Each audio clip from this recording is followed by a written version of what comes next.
moving on to the dress. The first step is to sew all the skirt panels together.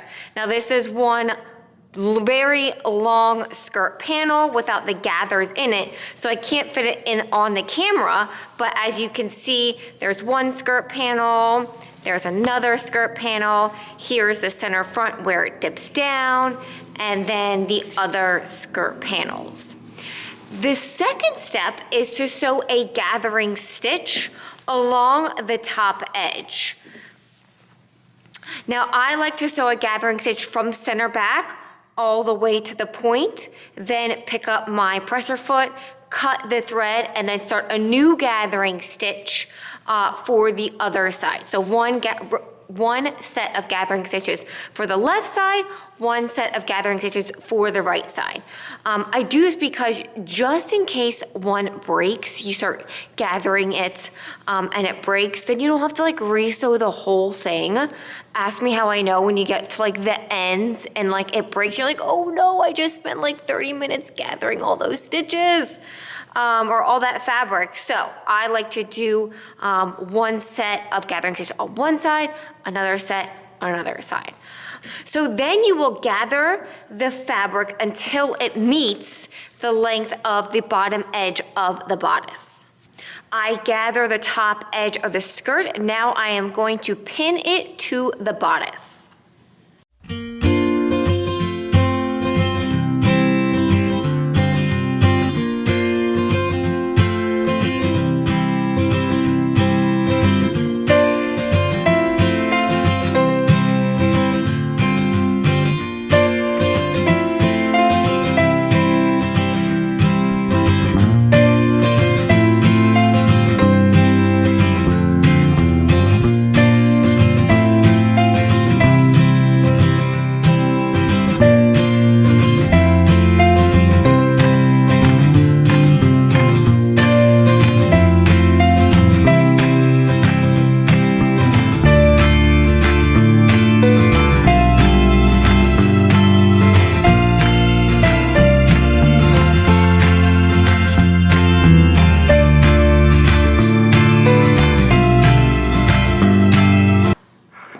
Once the skirt is pinned to the bodice, you will sew them together.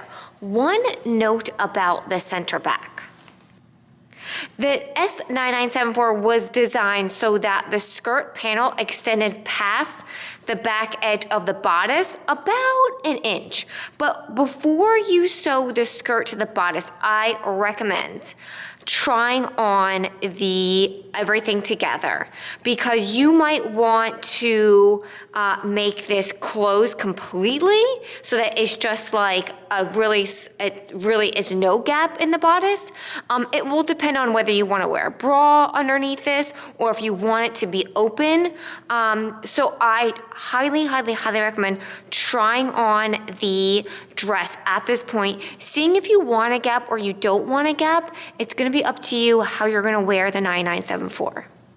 Skirt is sewn to the bodice. Now the last step is to attach the zipper and do the hem, which I am not gonna go over because you might be using a regular zipper, you might be using an invisible zipper, you might be using an exposed zipper.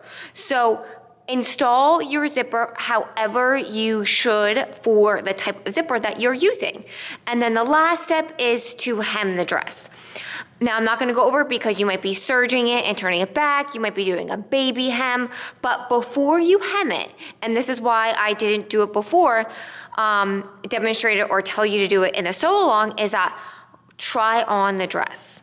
Make sure that it's level from front to back. Sometimes the fabric that you're using might hang a little bit and you might have to recut it. Your posture can affect the way that the dress hangs.